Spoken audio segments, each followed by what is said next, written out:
កំពុងតែមានបញ្ហានៅក្នុងការលក់ឬក៏ចំណូលធ្លាក់ចុះព្យាយាមធ្វើការតំណតំណងបណ្ដាញមនុស្សដើម្បីឲ្យមានការលក់កើនឡើងវាគឺជា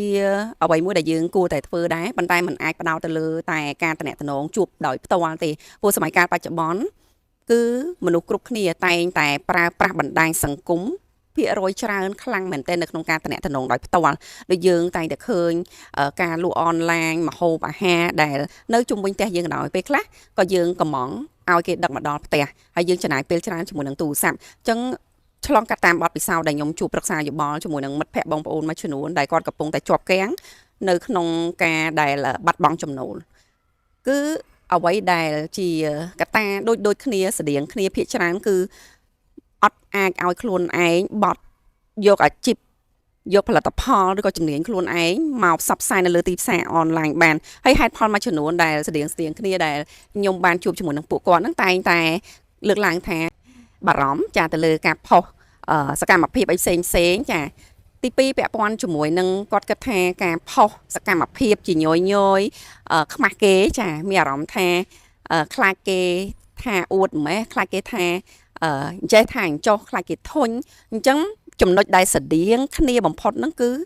ខ្លាចអ្នកដតីគេធុញ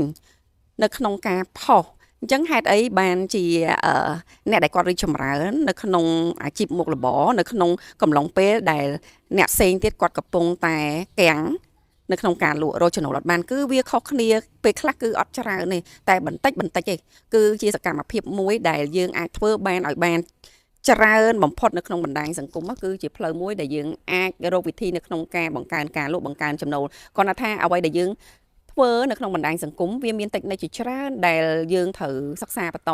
ពីវាថាតើយើងធ្វើម៉េចដើម្បីឲ្យអ្នកដែលគាត់នៅក្នុងបណ្ដាញសង្គមហ្នឹងគាត់ចាប់អារម្មណ៍គាត់ទទួលបានផលប្រយោជន៍ទទួលបានទិន្នផលទទួលបានព័ត៌មានឬក៏អ្វីដែលពួកគាត់កំពុងតែស្វែងរកចង់ដោះស្រាយបញ្ហាមួយចំនួនរបស់ពួកគាត់ហ្នឹងពួកគាត់អាចដឹងថាយើងផ្ដល់ជូនពួកគាត់បានវាអាស្រ័យទៅលើតិចនិចរៀងខ្លួនអញ្ចឹងបើសិនជា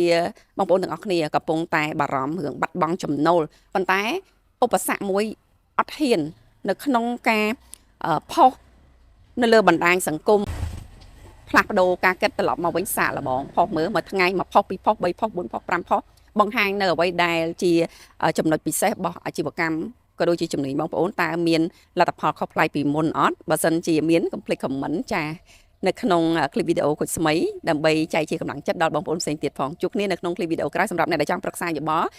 ផ្សេងជាមួយនឹងការដែលធ្វើវីដេអូបង្កើត content កាត់តវីដេអូផ្សេងអាចប្រឹក្សាយោបល់តំណែងបន្ថែមនៅក្នុង inbox ជួបគ្នានៅក្នុងคลิปវីដេអូក្រោយបាយបាយ